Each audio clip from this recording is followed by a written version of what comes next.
بسم الله الرحمن الرحيم. ألف لام را تلك آيات الكتاب المبين إنا أنزلناه قرآنا عربيا لعلكم تعقلون نحن نقص عليك أحسن القصص بما أوحينا إليك هذا القرآن وإن كنت من قبله لمن الغافلين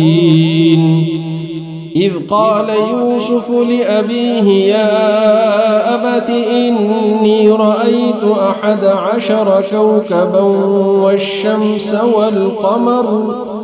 والشمس والقمر رأيتهم لي ساجدين قال يا بني لا تقصص رؤياك على إخوتك فيكيدوا لك كيدا إن الشيطان للإنسان عدو مبين وكذلك يجتبيك ربك ويعلمك من تأويل الأحاديث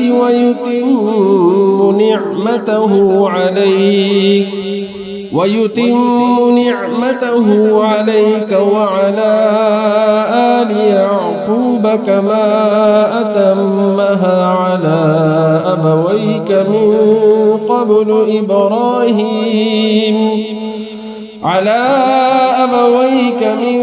قبل إبراهيم وإسحاق إن ربك عليم حكيم لقد كان في يوسف وإخوته آيات للسائلين إذ قالوا ليوسف وأخوه أحب إلى أبينا منا ونحن عصبة إن أبانا لفي ضلال مبين اقتلوا يوسف أو اطرحوه أرضا يخل لكم وجه أبيكم وتكونوا من بعده قوما صالحين قال قائل منهم لا تقتلوا يوسف وألقوه في غيابة الجب يلتقطه بعض السيارة إن كنتم فاعلين قالوا يا أبانا ما لك لا تأمنا على يوسف وإنا له لناصحون أرسله معنا غدا يرتع ويلعب وإنا له لحافظون قال إني ليحزنني أن تذهبوا به وأخاف أن يأكله الذئب وأنتم عنه غافلون قالوا لئن أكله الذئب ونحن عصبة إنا إذا لخاسرون فلما ذهبوا به وأجمعوا أن يجعلوه في غيابة الجب وأوحينا إليه لتنبئنهم بأمرهم هذا وهم لا يشعرون وجاءوا أباهم عشاء يبكون قالوا يا أبانا إنا ذهبنا نستبق وتركنا يوسف عند متاعنا فأكله الذئب وما أنت بمؤمن لنا ولو كنا صادقين وجاءوا على قميصه بدم كذب قال بل سولت لكم أنفسكم أمرا فصبر جميل والله المستعان على ما تصفون. وجاءت سيارة فأرسلوا واردهم فأدلى دلوه قال يا بشرى هذا غلام وأسروه بضاعة والله عليم بما يعملون. وشروه بثمن بخس دراهم معدودة وكانوا فيه من الزاهدين. وقال الذي اشتراه من مصر لامرأته أكرمي مثواه عسى أن ينفعنا أو نتخذه ولدا وكذلك مكنا ليوسف في الأرض ولنعلمه من تأويل الأحاديث والله غالب على أمره ولكن أكثر الناس لا يعلمون. ولما بلغ أشده آتيناه حكما وعلما وكذلك نجزي المحسنين. وراودته التي هو في بيتها عن نفسه وغلقت الأبواب وقالت هيت لك قال معاذ الله إنه ربي أحسن مثواي إنه لا يفلح الظالمون. ولقد همت به وهم بها لولا أن رأى برهان ربه كذلك لنصرف عنه السوء والفحشاء إنه من عبادنا المخلصين. واستبق الباب وقدت قميصه من دبر وألف يا سيدها لدى الباب قالت ما جزاء من أراد بأهلك سوءا إلا أن يسجن أو عذاب أليم. قال هي راودتني عن نفسي وشهد شاهد من أهلها إن كان قميصه قد من قبل فصدقت وهو من الكاذبين وإن كان قميصه قد من دبر فكذبت وهو من الصادقين. فلما رأى قميصه قد من دبر قال إنه من كيدكن إن كيدكن عظيم. يوسف أعرض عن هذا واستغفري لذنبك إنك كنت من الخاطئين. وقال نسوة في المدينة امرأة العزيز تراود فتاها عن نفسه قد شغفها حبا إنا لنراها في ضلال مبين. فلما سمعت بمكرهن أرسلت إليهن وأعتدت لهن متكأ وآتت كل واحدة منهن سكينا وقالت اخرج عليهن فلما رأينه أكبرنه وقطعن أيديهن وقلن حاش لله ما هذا بشرا إن هذا إلا ملك كريم. قالت فذلكن الذي لمتنني فيه ولقد راودته عن نفسه فاستعصم ولئن لم يفعل ما آمره ليسجنن وليكون من الصاغرين. قال رب السجن أحب إلي مما يدعونني إليه وإلا تصرف عني كيدهن أصب إليهن وأكن من الجاهلين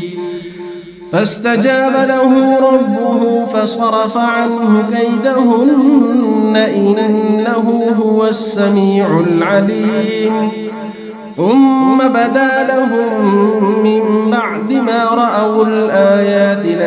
ليسجننه حتى حين ودخل معه السجن فتيان قال أحدهما إني أراني أعصر خمرا وقال الآخر إني أراني أحمل فوق رأسي خبزا تأكل الطير منه نبئنا بتأويله إنا نراك من المحسنين قال لا يأتيكما طعام ترزقانه إلا نبأتكما بتأويله قبل أن يأتيكما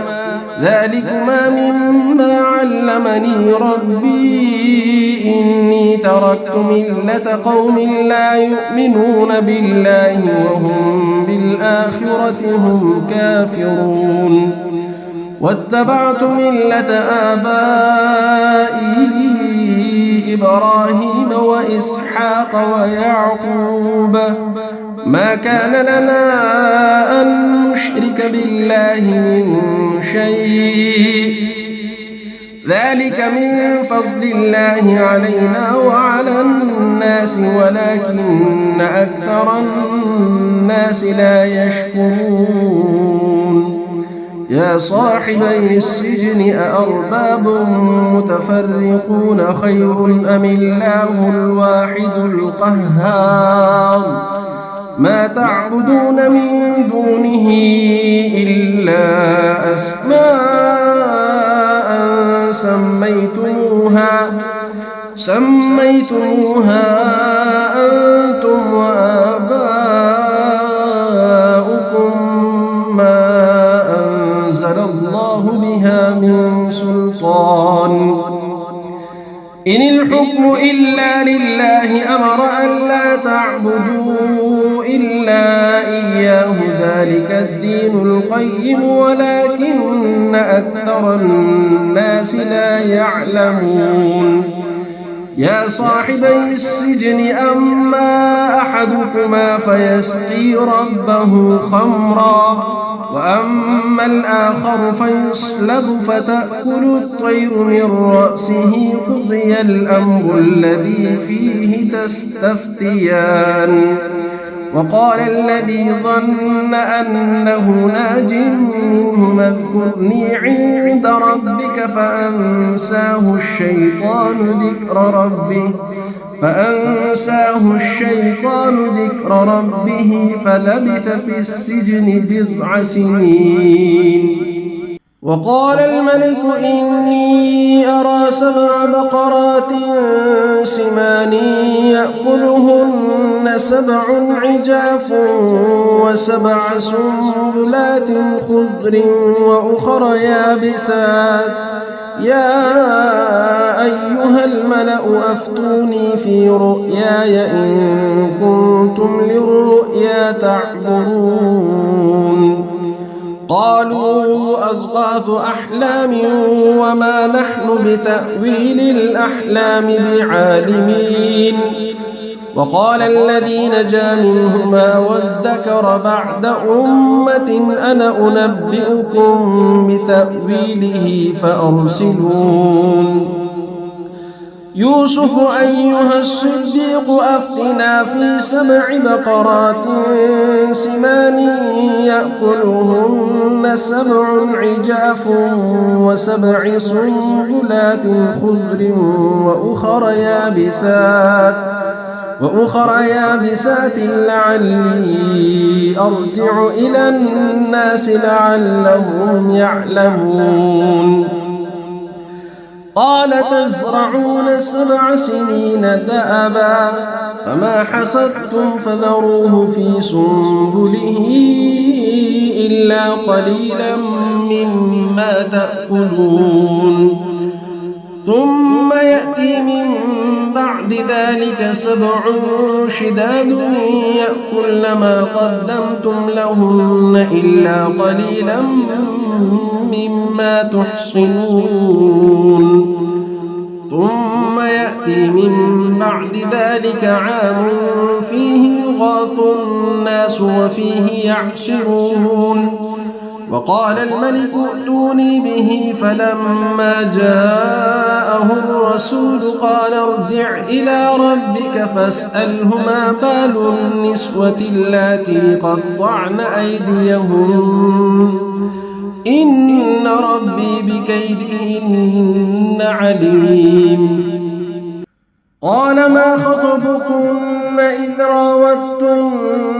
يوسف عن نفسه قلن حاش لله ما علمنا عليه من سوء قالت امرأة العزيز الآن حصحص الحق أنا راودته عن نفسه وإنه لمن الصادقين ذلك ليعلم أني لم أخنه بالغيب وأن الله لا يهدي كيد الخائنين وما أبرئ نفسي إن النفس لأمارة بالسوء إلا ما رحم ربي إن ربي غفور رحيم وقال الملك ائتوني به أستخلصه لنفسي فلما كلمه قال إنك اليوم لدينا مكين أمين قال اجعلني على خزائن الأرض إني حفيظ عليم وكذلك مكنا ليوسف في الأرض يتبوأ منها حيث يشاء نصيب برحمتنا من نشاء ولا نضيع أجر المحسنين ولأجر الآخرة خير للذين آمنوا وكانوا يتقون وجاء إخوة يوسف فدخلوا عليه فعرفهم وهم له منكرون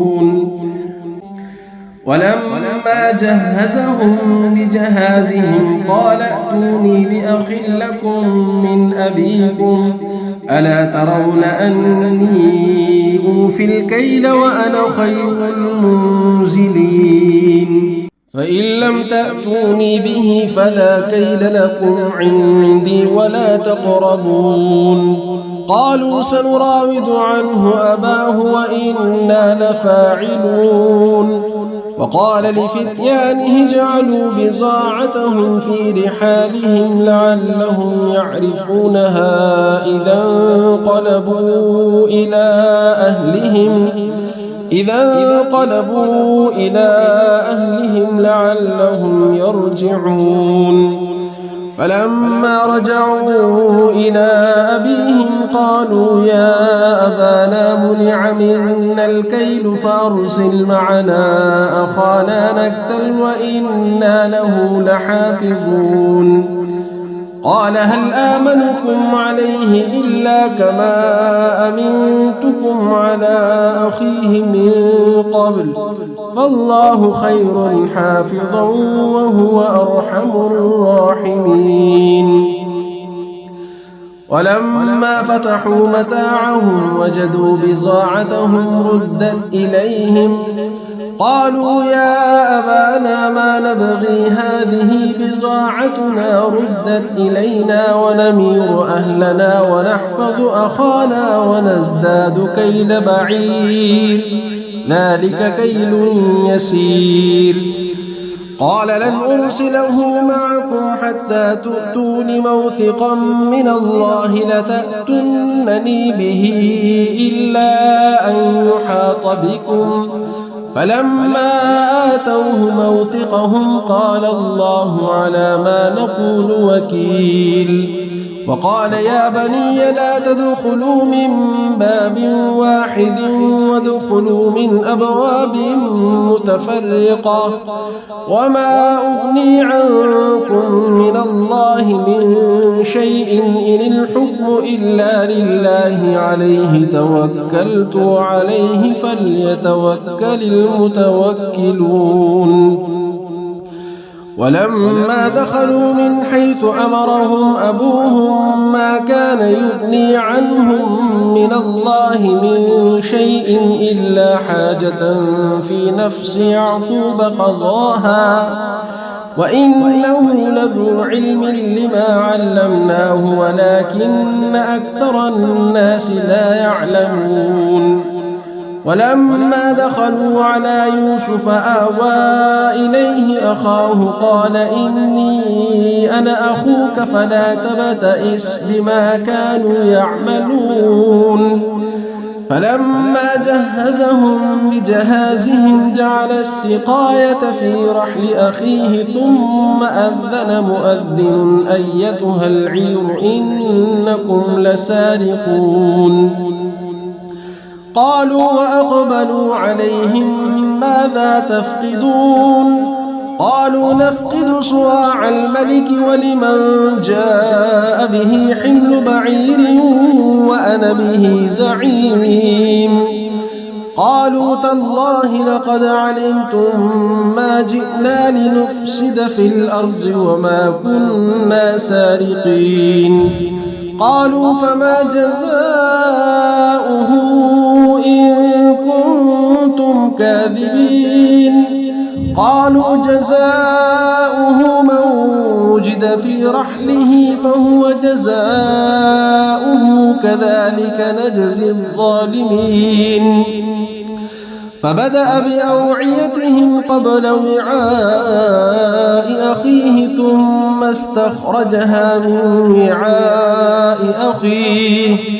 كذلك كدنا ليوسف ما كان ليأخذ أخاه في دين الملك إلا أن يشاء الله نرفع درجات من نشاء وفوق كل ذي علم عليم. قالوا إن يسرق فقد سرق أخ له من قبل فأسرها يوسف في نفسه ولم يبدها لهم. قال أنتم شر مكانا والله أعلم بما تصفون. قالوا يا أيها العزيز إن له أبا شيخا كبيرا فخذ أحدنا مكانه إنا نراك من المحسنين. قال معاذ الله أن نأخذ إلا من وجدنا متاعنا عنده إنا إذا لظالمون. فلما استيئسوا منه خلصوا نجيا قال كبيرهم ألم تعلموا أن أباكم قد أخذ عليكم موثقا من الله ومن قبل ما فرطتم في يوسف فلن أبرح الأرض حتى يأذن لي أبي أو يحكم الله لي وهو خير الحاكمين. ارجعوا إلى أبيكم فقولوا يا أبانا إن ابنك سرق وما شهدنا إلا بما علمنا وما كنا للغيب حافظين.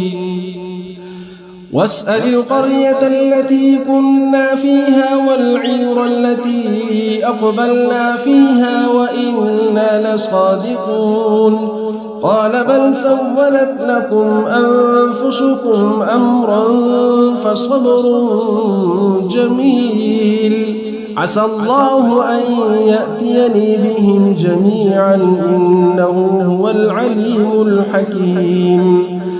وتولى عنهم وقال يا أسفا على يوسف وابيضت عيناه من الحزن فهو كظيم. قالوا تالله تفتأ تذكر يوسف حتى تكون حرضا أو تكون من الهالكين. قال إنما أشكو بثي وحزني إلى الله وأعلم من الله ما لا تعلمون. يا بني اذهبوا فتحسسوا من يوسف وأخيه ولا تيأسوا من روح الله إنه لا ييأس من روح الله إلا القوم الكافرون. فلما دخلوا عليه قالوا يا أيها العزيز مسنا وأهلنا الضر وجئنا ببضاعة مزجاة فأوف لنا الكيل وتصدق علينا إن الله يجزي المتصدقين. قال هل علمتم ما فعلتم بيوسف وأخيه إذ أنتم جاهلون؟ قالوا أئنك لأنت يوسف؟ قال أنا يوسف وهذا أخي قد من الله علينا إنه من يتق ويصبر فإن الله لا يضيع أجر المحسنين. قالوا تالله لقد آثرك الله علينا وإن كنا لخاطئين. قال لا تثريب عليكم اليوم يغفر الله لكم وهو أرحم الراحمين. اذهبوا بقميصي هذا فألقوه على وجه أبي يأت بصيرا وأتوني بأهلكم أجمعين. ولما فصلت العير قال أبوهم إني لأجد ريح يوسف لولا أن تفندون. قالوا تالله إنك لفي ضلالك القديم. فلما أن جاء البشير ألقاه على وجهه فارتد بصيرا قال ألم أقل لكم إني أعلم من الله ما لا تعلمون. قالوا يا أبانا استغفر لنا ذنوبنا إنا كنا خاطئين. قال سوف أستغفر لكم ربي إنه هو الغفور الرحيم. فلما دخلوا على يوسف آوى إليه أبويه وقال ادخلوا مصر إن شاء الله آمنين. ورفع أبويه على العرش وخروا له سجدا وقال يا أمت هذا تأويل رؤياي من قبل قد جعلها ربي حقا وقد أحسن بي إذ أخرجني من السجن وجاء بكم من البدو من بعد أن نزغ الشيطان بيني وبين إخوتي إن ربي لطيف لما يشاء إنه هو العليم الحكيم. رب قد آتيتني من الملك وعلمتني من تأويل الأحاديث فاطر السماوات والأرض أنت ولي في الدنيا والآخرة توفني مسلما وألحقني بالصالحين. ذلك من أنباء الغيب نوحيه إليك وما كنت لديهم إذ أجمعوا أمرهم وهم يمكرون وما أكثر الناس ولو حرصت بمؤمنين وما تسألهم عليه من أجر إن هو إلا ذكر للعالمين. وكأي من آية في السماوات والأرض يمرون عليها وهم عنها معرضون وما يؤمن أكثرهم بالله إلا وهم مشركون أفأمنوا أن تأتيهم غاشية من عذاب الله أو تأتيهم الساعة بغتة وهم لا يشعرون قل هذه سبيلي أدعو إلى الله على بصيرة أنا ومن اتبعني وسبحان الله وما أنا من المشركين وما أرسلنا من قبلك إلا رجالا نوحي إليهم من أهل القرى أفلم يسيروا في الأرض فينظروا كيف كان عاقبة الذين من قبلهم ولدار الآخرة خير للذين اتقوا أفلا تعقلون حتى إذا استيأس الرسل وظنوا أنهم قد كذبوا جاءهم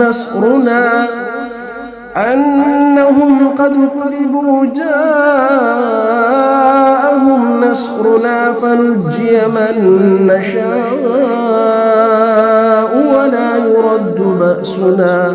ولا يرد بأسنا عن القوم المجرمين لقد كان في قصصهم عبرة لأولي الألباب ما كان حديثا يفترى ولكن تصديق الذي بين يديه وتفصيل كل شيء وهدى ورحمة لقوم يؤمنون. بسم الله الرحمن الرحيم. ألف لام را تلك آيات الكتاب المبين إنا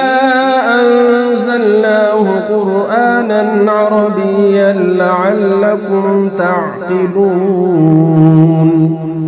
نحن نقص عليك أحسن القصص بما أوحينا إليك هذا القرآن وإن كنت من قبله لمن الغافلين إذ قال يوسف لأبيه يا أبت إني رأيت 11 كوكبا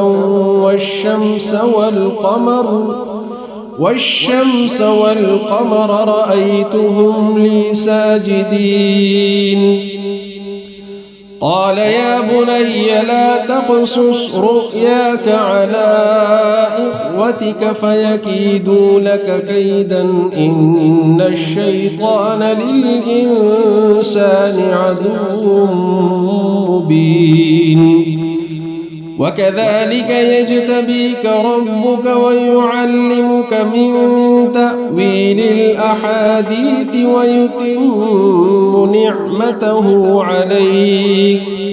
ويتم نعمته عليك وعلى آل يعقوب كما أتمها على أبويك من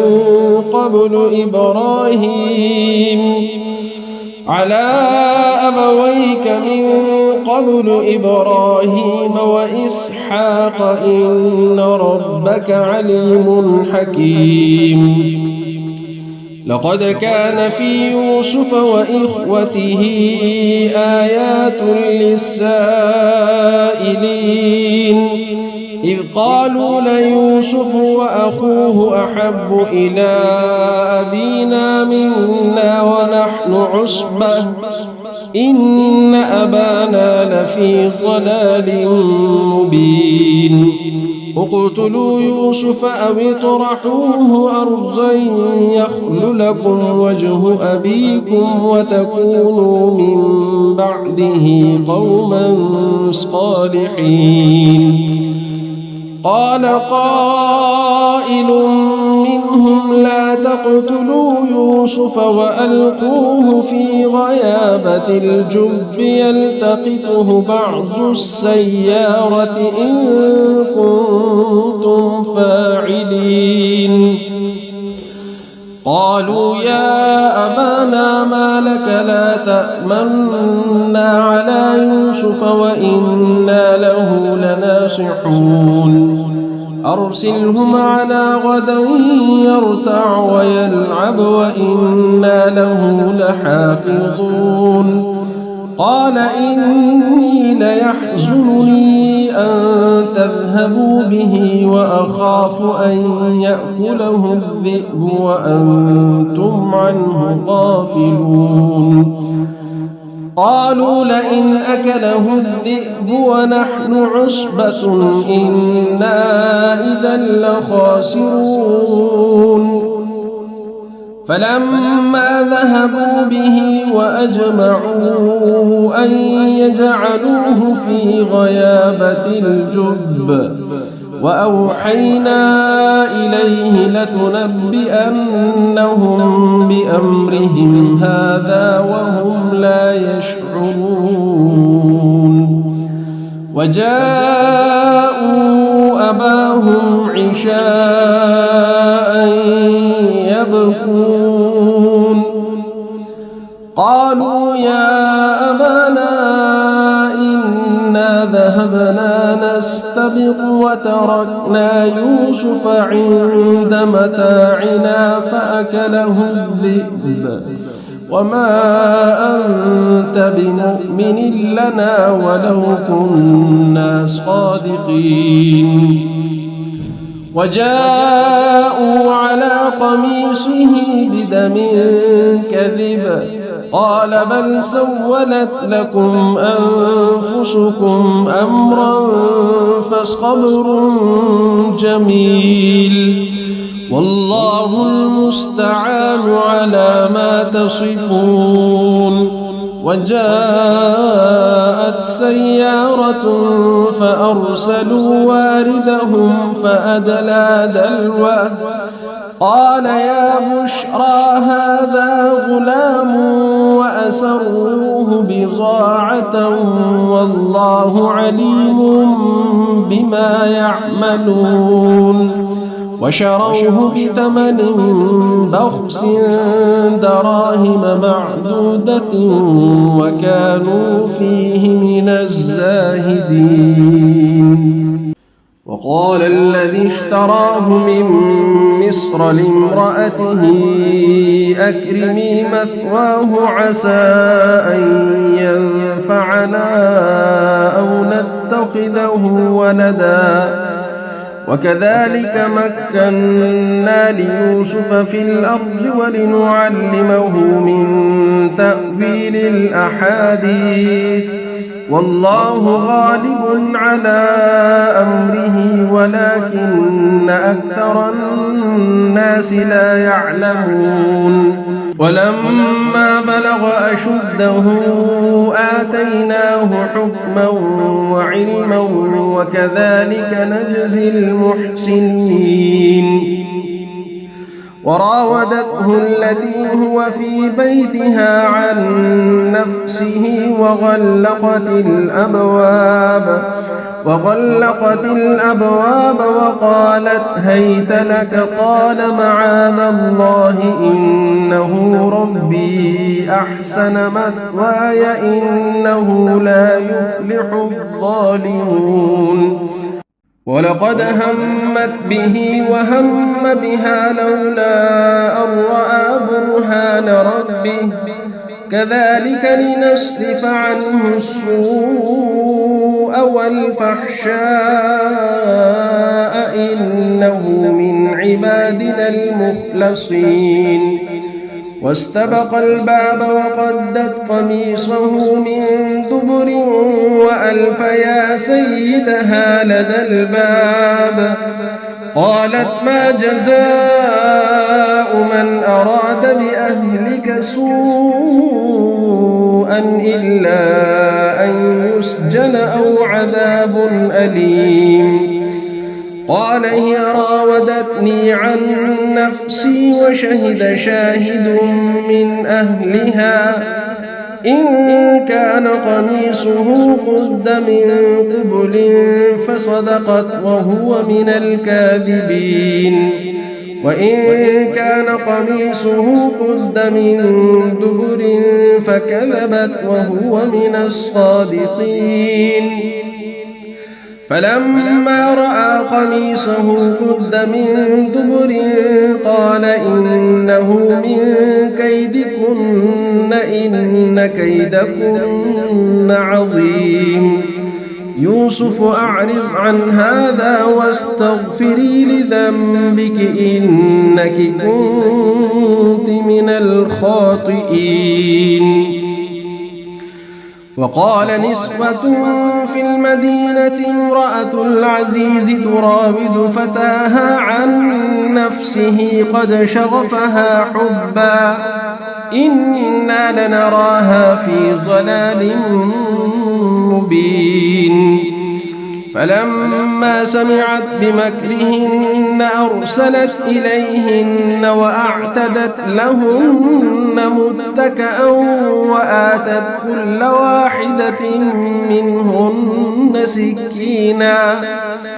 وقالت اخرج عليهن فلما رأينه أكبرنه وقطعن أيديهن وقلن حاش لله ما هذا بشرا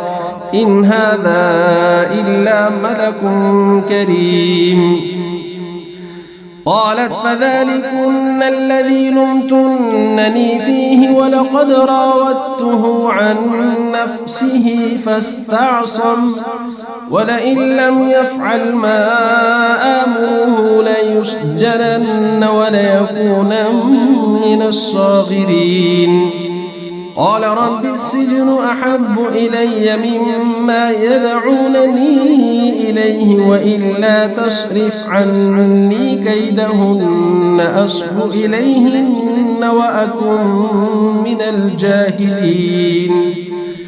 فاستجاب له ربه فصرف عنه كيدهن إنه هو السميع العليم ثم بدا لهم من بعد ما رأوا الآيات ليسجننه حتى حين ودخل معه السجن فتيان قال أحدهما إني أراني أعصر خمرا وقال الآخر إني أراني أحمل فوق رأسي خبزا تأكل الطير منه نبئنا بتأويله إنا نراك من المحسنين قال لا يأتيكما طعام ترزقانه إلا نبأتكما بتأويله قبل أن يأتيكما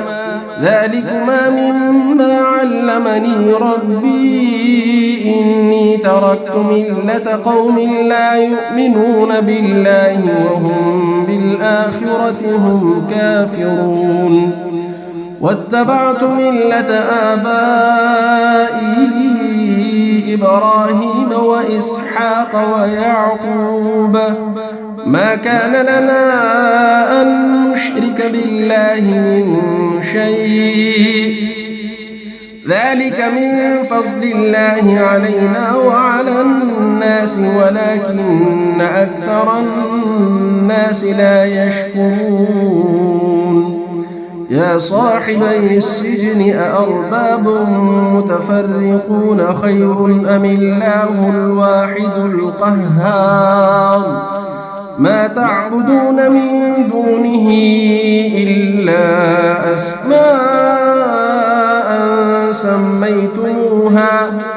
سميتموها أنتم وآباؤكم ما أنزل الله بها من سلطان إن الحكم إلا لله أمر أن لا تعبدوا إلا إياه ذلك الدين القيم ولكن أكثر الناس لا يعلمون يا صاحبي السجن أما أحدكما فيسقي ربه خمرا وأما الآخر فيصلب فتأكل الطير من رأسه قضي الأمر الذي فيه تستفتيان وقال الذي ظن أنه ناج منهما اذكرني عند ربك فأنساه الشيطان ذكر ربه فلبث في السجن 9 سنين وقال الملك إني أرى 7 بقرات سمان يأكلهن 7 عجاف و7 سنبلات خضر وأخر يابسات يا أيها الملأ أفتوني في رؤياي إن كنتم للرؤيا تعبرون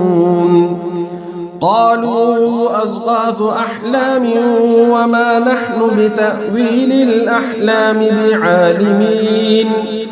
وقال الذي نجا منهما وادكر بعد أمة أنا أنبئكم بتأويله فأرسلون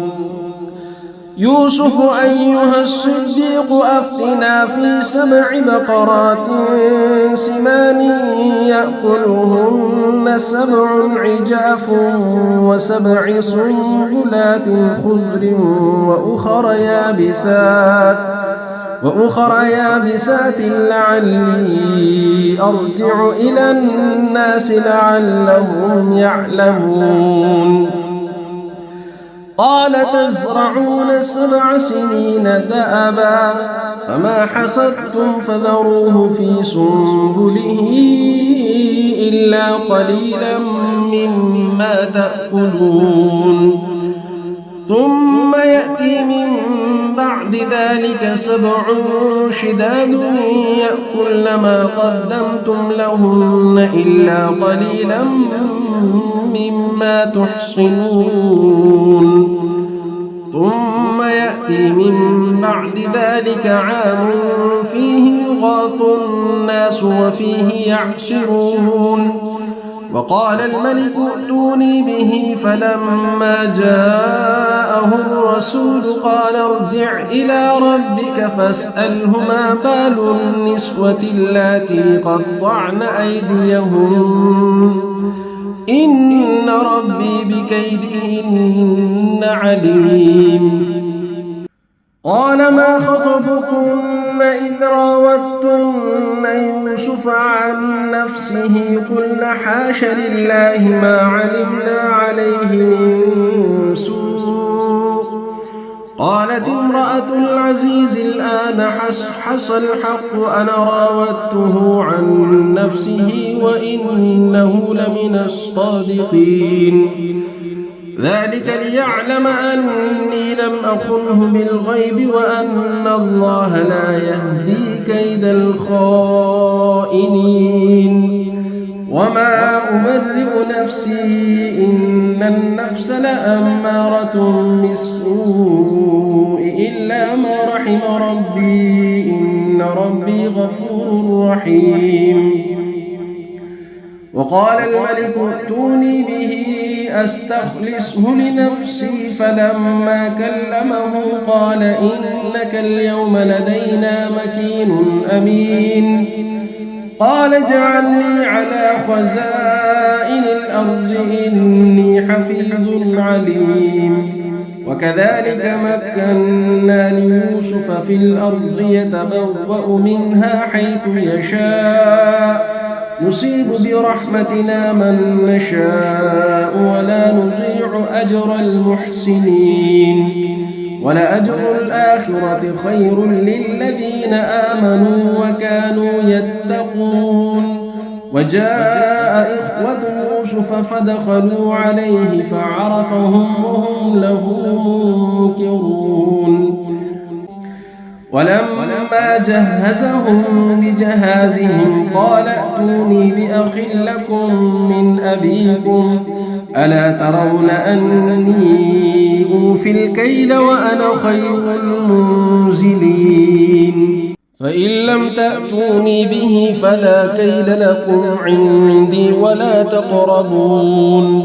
قالوا سنراود عنه أباه وإنا لفاعلون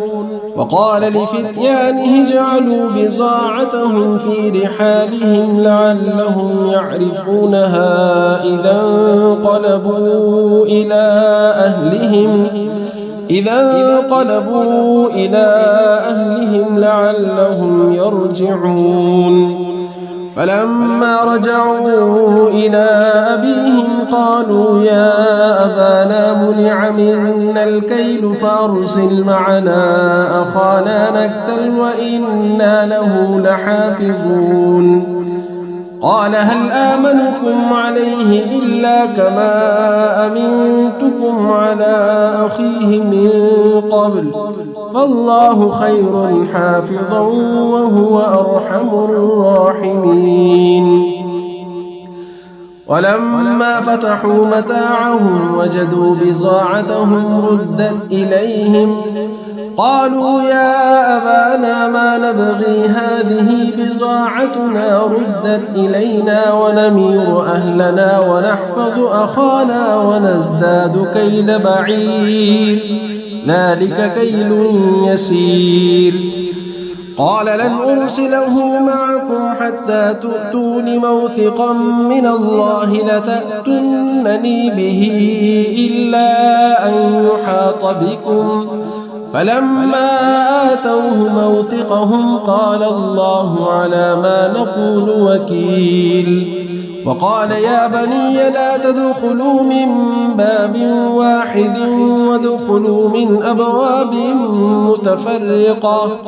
وما أغني عنكم من الله من شيء إن الحكم إلا لله عليه توكلت وعليه فليتوكل المتوكلون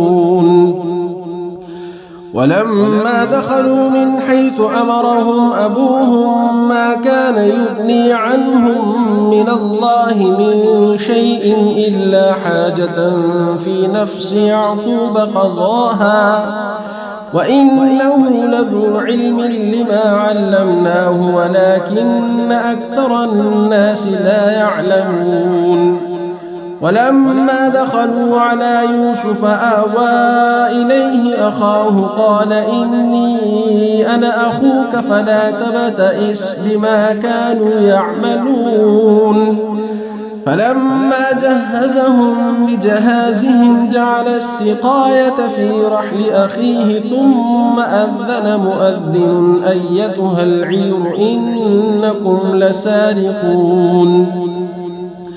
قالوا وأقبلوا عليهم ماذا تفقدون قالوا نفقد صواع الملك ولمن جاء به حمل بعير وأنا به زعيم قالوا تالله لقد علمتم ما جئنا لنفسد في الأرض وما كنا سارقين قالوا فما جزاؤه إن كنتم كاذبين قالوا جزاؤه من وجد في رحله فهو جزاؤه كذلك نجزي الظالمين فبدأ بأوعيتهم قبل وعاء أخيه ثم استخرجها من وعاء أخيه كذلك كدنا ليوسف ما كان ليأخذ أخاه في دين الملك إلا أن يشاء الله نرفع درجات من نشاء وفوق كل ذي علم عليم قالوا إن يسرق فقد سرق أخ له من قبل فأسرها يوسف في نفسه ولم يبدها لهم قال أنتم شر مكانا والله أعلم بما تصفون. قالوا يا أيها العزيز إن له أبا شيخا كبيرا فخذ أحدنا مكانه إنا نراك من المحسنين. قال معاذ الله أن نأخذ إلا من وجدنا متاعنا عنده إنا إذا لظالمون. فلما استيئسوا منه خلصوا نجيا قال كبيرهم ألم تعلموا أن أباكم قد أخذ عليكم موثقا من الله ومن قبل ما فرطتم في يوسف فلن أبرح الأرض حتى يأذن لي أبي أو يحكم الله لي وهو خير الحاكمين. ارجعوا إلى أبيكم فقولوا يا أبانا إن ابنك سرق وما شهدنا إلا بما علمنا وما كنا للغيب حافظين. واسأل القرية التي كنا فيها والعير التي أقبلنا فيها وإنا لصادقون. قال بل سولت لكم أنفسكم أمرا فصبر جميل عسى الله أن يأتيني بهم جميعا إنه هو العليم الحكيم. وتولى عنهم وقال يا أسفا على يوسف وابيضت عيناه من الحزن فهو كظيم. قالوا تالله تفتأ تذكر يوسف حتى تكون حرضا أو تكون من الهالكين. قال إنما أشكو بثي وحزني إلى الله وأعلم من الله ما لا تعلمون. يا بني اذهبوا فتحسسوا من يوسف وأخيه ولا تيأسوا من روح الله إنه لا ييأس من روح الله إلا القوم الكافرون. فلما دخلوا عليه قالوا يا أيها العزيز مسنا وأهلنا الضر وجئنا ببضاعة مزجاة فأوف لنا الكيل وتصدق علينا إن الله يجزي المتصدقين. قال هل علمتم ما فعلتم بيوسف وأخيه إذ أنتم جاهلون؟ قالوا أئنك لأنت يوسف؟ قال أنا يوسف وهذا أخي قد من الله علينا إنه من يتق ويصبر فإن الله لا يضيع أجر المحسنين. قالوا تالله لقد آثرك الله علينا وإن كنا لخاطئين. قال لا تثريب عليكم اليوم يغفر الله لكم وهو أرحم الراحمين. اذهبوا بقميصي هذا فألقوه على وجه أبي يأت بصيرا وأتوني بأهلكم أجمعين. ولما فصلت العير قال أبوهم إني لأجد ريح يوسف لولا أن تفندون. قالوا تالله إنك لفي ضلالك القديم. فلما أن جاء البشير ألقاه على وجهه فارتد بصيرا قال ألم أقل لكم إني أعلم من الله ما لا تعلمون. قالوا يا أبانا استغفر لنا ذنوبنا إنا كنا خاطئين. قال سوف أستغفر لكم ربي إنه هو الغفور الرحيم فلما دخلوا على يوسف آوى إليه أبويه وقال ادخلوا مصر إن شاء الله آمنين ورفع أبويه على العرش وخروا له سجدا وقال يا أمت هذا تأويل رؤياي من قبل قد جعلها ربي حقا وقد أحسن بي إذ أخرجني من السجن وجاء بكم من البدو من بعد أن نزغ الشيطان بيني وبين إخوتي إن ربي لطيف لما يشاء إنه هو العليم الحكيم رب قد آتيتني من الملك وعلمتني من تأويل الأحاديث فاطر السماوات والأرض أنت ولي في الدنيا والآخرة توفني مسلما وألحقني بالصالحين ذلك من أنباء الغيب نوحيه إليك وما كنت لديهم إذ أجمعوا أمرهم وهم يمكرون وما أكثر الناس ولو حرصت بمؤمنين وما تسألهم عليه من أجر إن هو إلا ذكر للعالمين وكأي من آية في السماوات والأرض يمرون عليها وهم عنها معرضون وما يؤمن أكثرهم بالله إلا وهم مشركون أفأمنوا أن تأتيهم غاشية من عذاب الله أو تأتيهم الساعة بغتة وهم لا يشعرون قل هذه سبيلي أدعو إلى الله على بصيرة أنا ومن اتبعني وسبحان الله وما أنا من المشركين وما أرسلنا من قبلك إلا رجالا نوحي إليهم من أهل القرى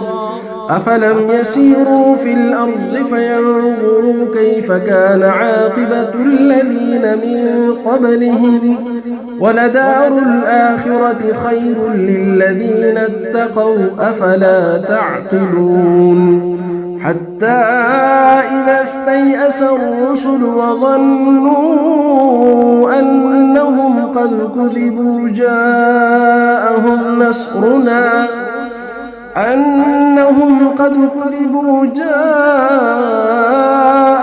نصرنا فنجي من نشاء ولا يرد بأسنا عن القوم المجرمين لقد كان في قصصهم عبرة لأولي الألباب ما كان حديثا يفترى ولكن تصديق الذي بين يديه وتفصيل كل شيء وهدى ورحمة لقوم يؤمنون بسم الله الرحمن الرحيم ألف لام را تلك آيات الكتاب المبين إنا أنزلناه قرآنا عربيا لعلكم تعقلون نحن نقص عليك أحسن القصص بما أوحينا إليك هذا القرآن وإن كنت من قبله لمن الغافلين إذ قال يوسف لأبيه يا أبت إني رأيت 11 كوكبا والشمس والقمر رأيتهم لي ساجدين قال يا بني لا تقصص رؤياك على إخوتك فيكيدوا لك كيدا إن الشيطان للإنسان عدو مبين وكذلك يجتبيك ربك ويعلمك من تأويل الأحاديث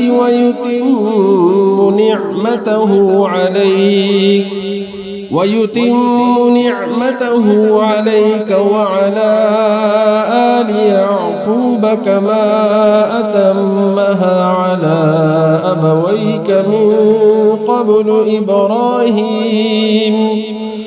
على أبويك من قبل إبراهيم وإسحاق إن ربك عليم حكيم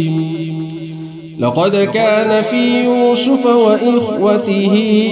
آيات للسائلين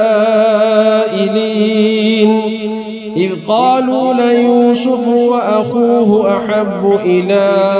أبينا منا ونحن عصبة إن أبانا لفي ضلال مبين اقتلوا يوسف أو اطرحوه أرضا يخل لكم وجه أبيكم وتكونوا من بعده قوما صالحين قال قائل منهم لا تقتلوا يوسف وألقوه في غيابة الجب يلتقطه بعض السيارة إن كنتم فاعلين قالوا يا أبانا ما لك لا تأمنا على يوسف وإنا له لناصحون أرسله معنا غدا يرتع ويلعب وإنا له لحافظون قال إني ليحزنني أن تذهبوا به وأخاف أن يأكله الذئب وأنتم عنه غافلون قالوا لئن أكله الذئب ونحن عصبة إنا إذا لخاسرون فلما ذهبوا به وأجمعوا أن يجعلوه في غيابة الجب وأوحينا إليه لتنبئنهم بأمرهم هذا وهم لا يشعرون وجاءوا أباهم عشاء يبكون قالوا يا أبانا إنا ذهبنا نستبق وتركنا يوسف عند متاعنا فأكله الذئب وما أنت بمؤمن لنا ولو كنا صادقين وجاءوا على قميصه بدم كذب قال بل سولت لكم أنفسكم أمرا فصبر جميل والله المستعان على ما تصفون وجاءت سيارة فأرسلوا واردهم فأدلى دلوه قال يا بشرى هذا غلام وأسروه بضاعة والله عليم بما يعملون وشروه بثمن بخس دراهم معدودة وكانوا فيه من الزاهدين وقال الذي اشتراه من مصر لامرأته أكرمي مثواه عسى أن ينفعنا أو نتخذه ولدا وكذلك مكنا ليوسف في الأرض ولنعلمه من تأويل الأحاديث والله غالب على أمره ولكن أكثر الناس لا يعلمون ولما بلغ أشده آتيناه حكما وعلما وكذلك نجزي المحسنين وراودته التي هو في بيتها عن نفسه وغلقت الأبواب وقالت هيت لك قال معاذ الله إنه ربي أحسن مثواي إنه لا يفلح الظالمون ولقد همت به وهم بها لولا أن رأى برهان ربه كذلك لنصرف عنه السوء والفحشاء إنه من عبادنا المخلصين واستبق الباب وقدت قميصه من دبر وألف يا سيدها لدى الباب قالت ما جزاء من أراد بأهلك سوءا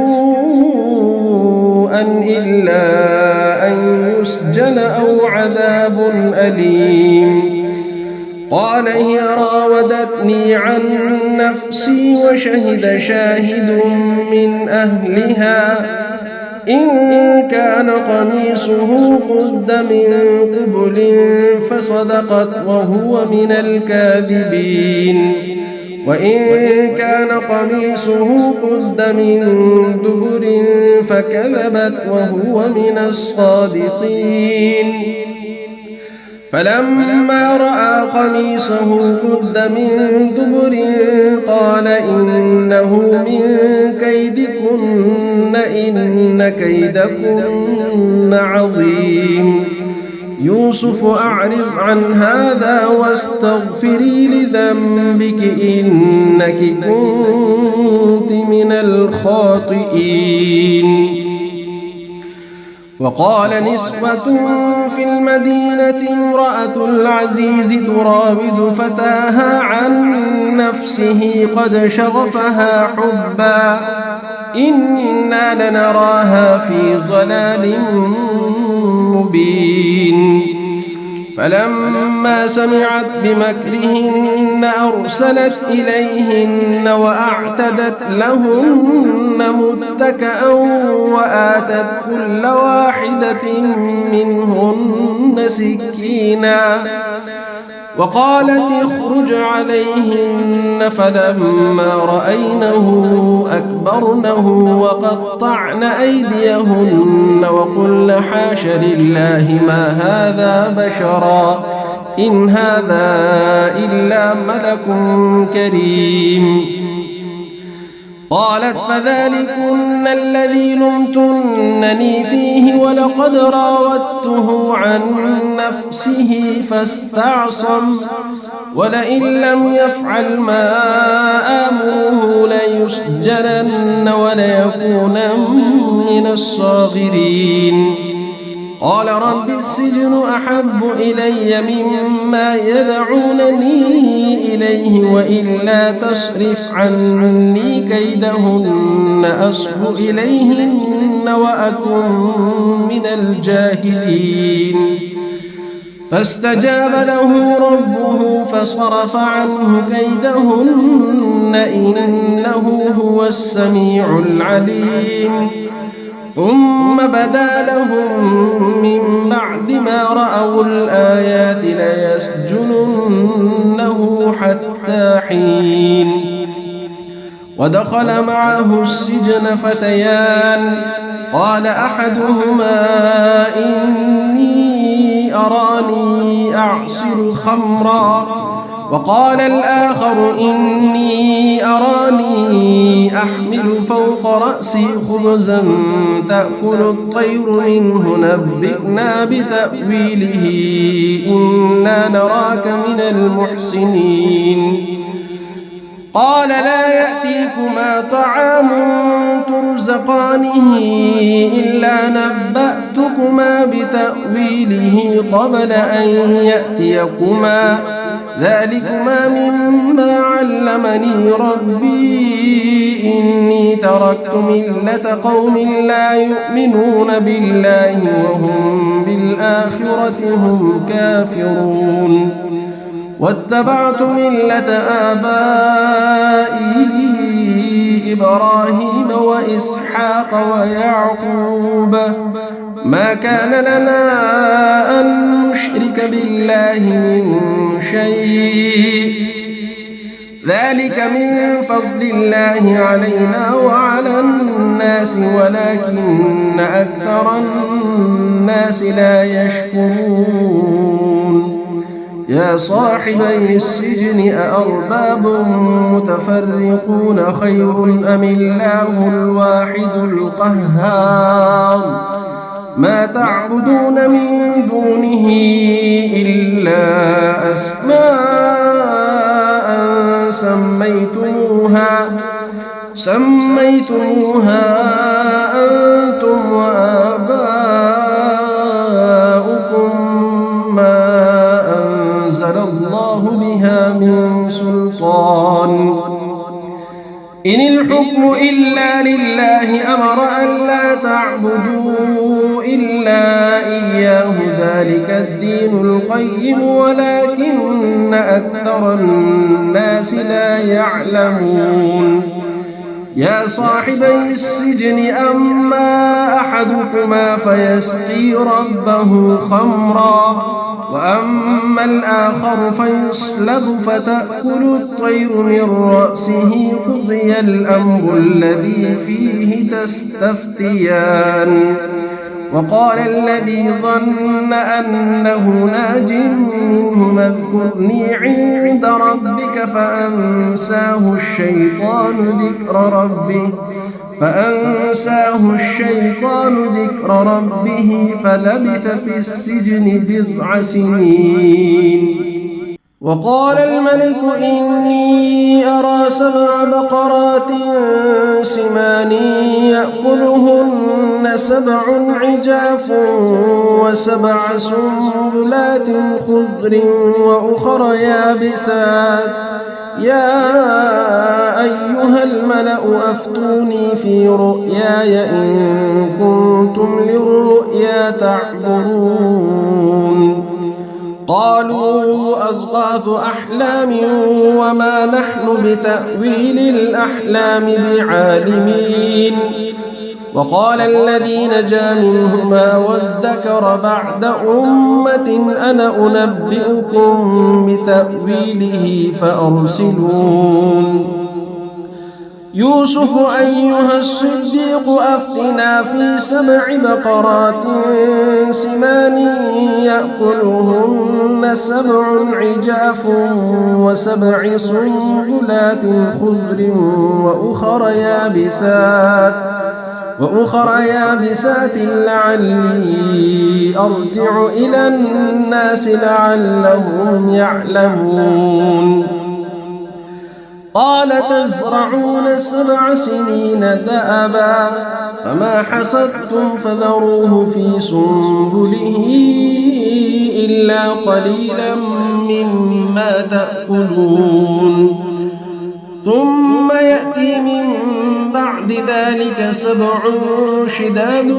يأكلن ما قدمتم لهن إلا قليلا مما تحصنون ثم يأتي من بعد ذلك عام فيه يغاث الناس وفيه يعصرون وقال الملك ائتوني به فلما جاءه الرسول قال ارجع إلى ربك فاسأله ما بال النسوة اللاتي قطعن أيديهن إن ربي بكيدهن عليم. قال ما خطبكن إذ راوتن يوسف عن نفسه قلن حاش لله ما علمنا عليه من سوء. قالت امرأة العزيز الآن حصحص الحق أنا راودته عن نفسه وإنه لمن الصادقين. ذلك ليعلم أني لم أخنه بالغيب وأن الله لا يهدي كيد الخائنين. وما أبرئ نفسي إن النفس لأمارة بالسوء إلا ما رحم ربي إن ربي غفور رحيم. وقال الملك ائتوني به أستخلصه لنفسي فلما كلمه قال إنك اليوم لدينا مكين أمين. قال اجعلني على خزائن الأرض إني حفيظ عليم. وكذلك مكنا ليوسف في الأرض يتبوأ منها حيث يشاء نصيب برحمتنا من نشاء ولا نضيع أجر المحسنين. ولأجر الآخرة خير للذين آمنوا وكانوا يتقون. وجاء إخوة يوسف فدخلوا عليه فعرفهم وهم له منكرون. ولما جهزهم بجهازهم قال ائتوني بأخ لكم من أبيكم ألا ترون أني أوفي الكيل وأنا خير المنزلين. فإن لم تأتوني به فلا كيل لكم عندي ولا تقربون. قالوا سنراود عنه أباه وإنا لفاعلون. وقال لفتيانه اجعلوا بضاعتهم في رحالهم لعلهم يعرفونها إذا انقلبوا إلى أهلهم لعلهم يرجعون. فلما رجعوا إلى أبيهم قالوا يا أبانا منع منا الكيل فأرسل معنا أخانا نكتل وإنا له لحافظون. قال هل آمنكم عليه إلا كما أمنتكم على أخيه من قبل فالله خير حافظا وهو أرحم الراحمين.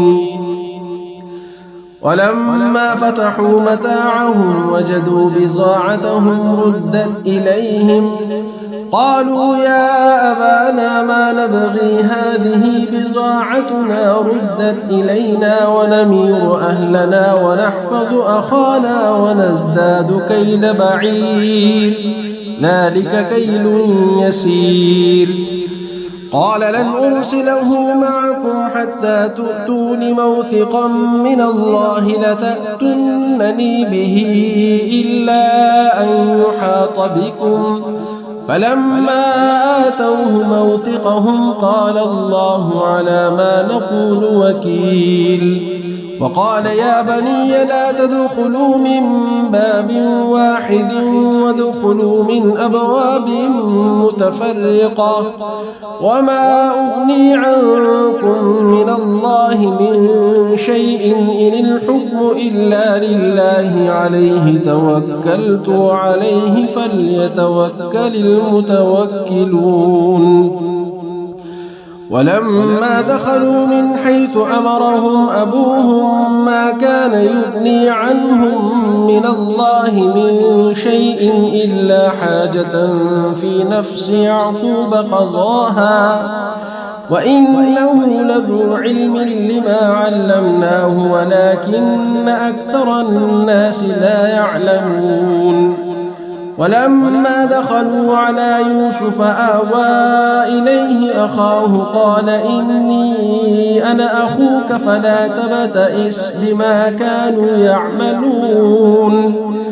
فلما جهزهم بجهازهم جعل السقاية في رحل أخيه ثم أذن مؤذن أيتها العير إنكم لسارقون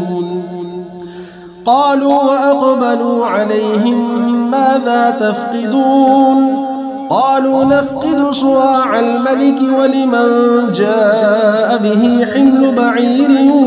وأنا به زعيم قالوا تالله لقد علمتم ما جئنا لنفسد في الأرض وما كنا سارقين قالوا فما جزاؤه إن كنتم كاذبين قالوا جزاؤه من وجد في رحله فهو جزاؤه كذلك نجزي الظالمين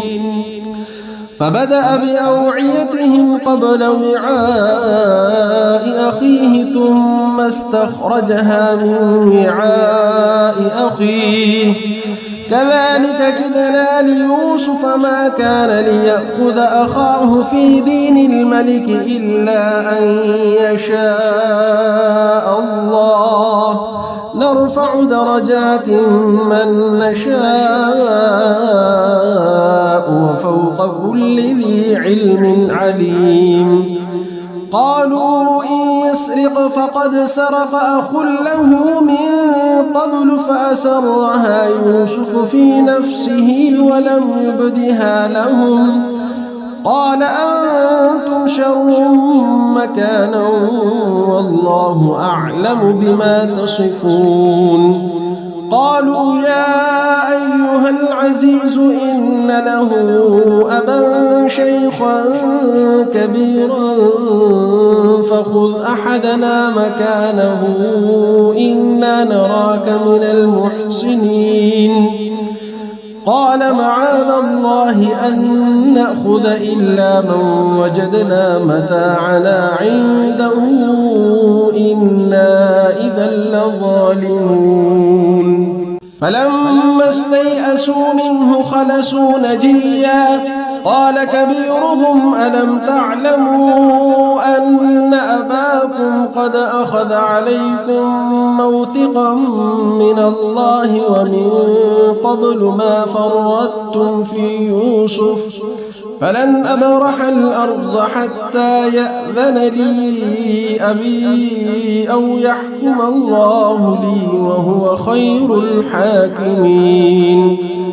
ارجعوا إلى أبيكم فقولوا يا أبانا إن ابنك سرق وما شهدنا إلا بما علمنا وما كنا للغيب حافظين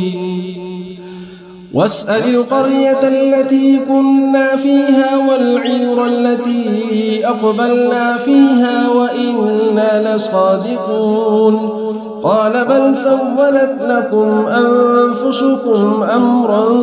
فصبر جميل عسى الله أن يأتيني بهم جميعا إنه هو العليم الحكيم وتولى عنهم وقال يا أسفا على يوسف وابيضت عيناه من الحزن فهو كظيم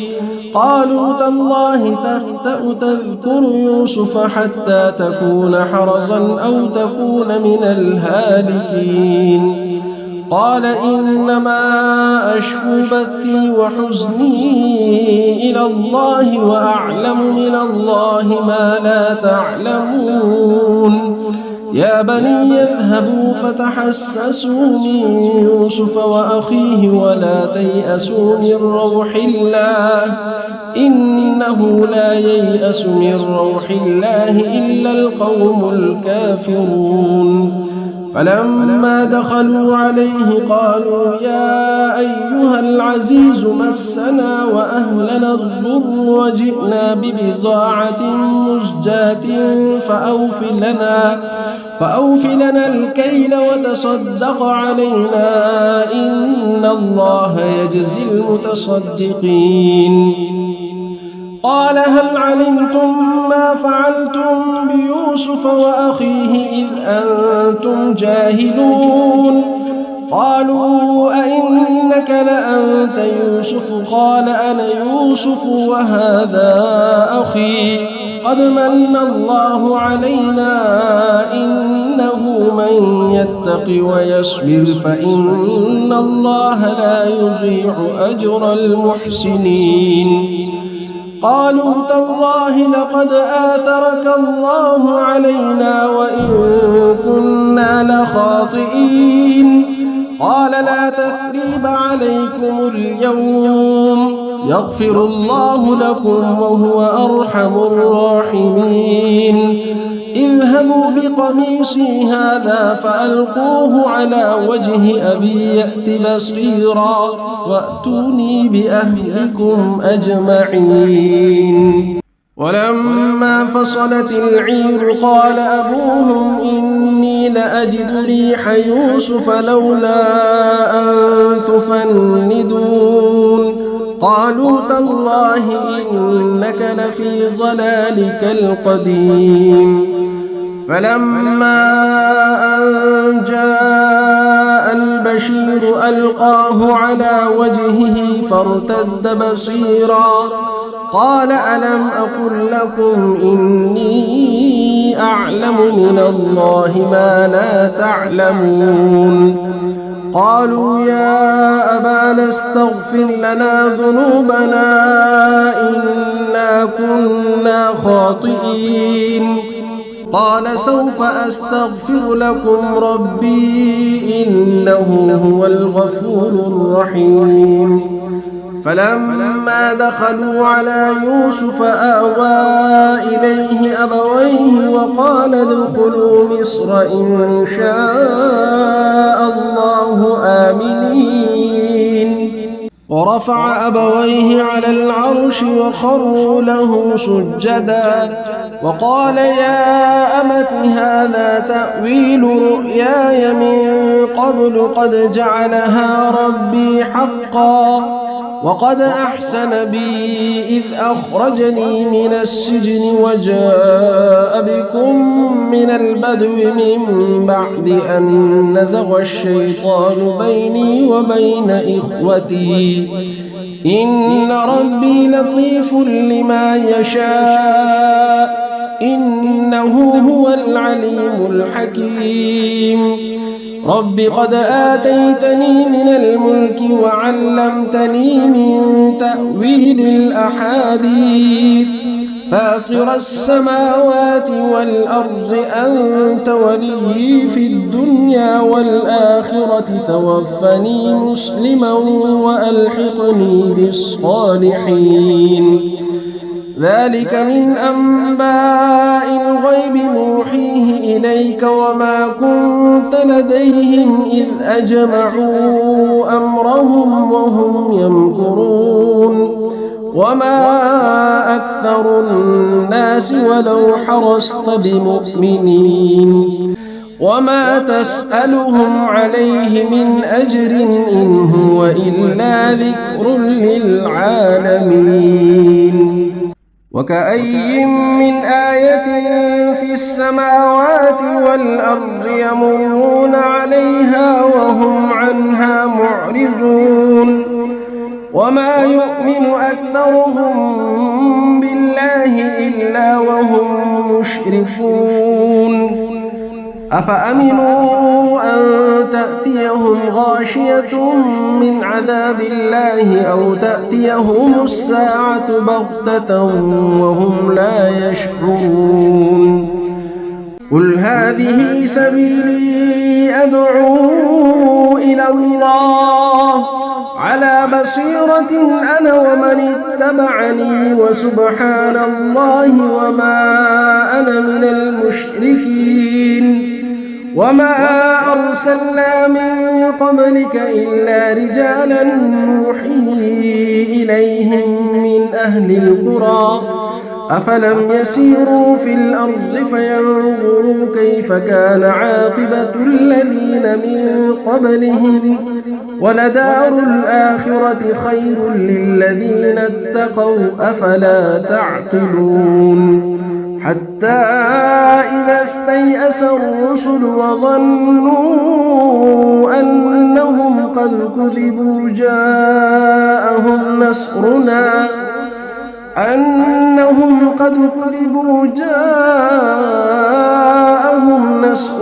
فنجي من نشاء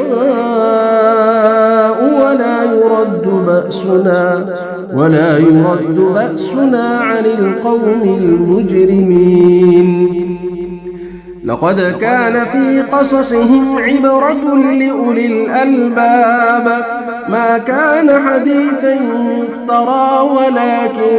تصديق الذي بين يديه وتفصيل كل شيء وهدى ورحمة لقوم يؤمنون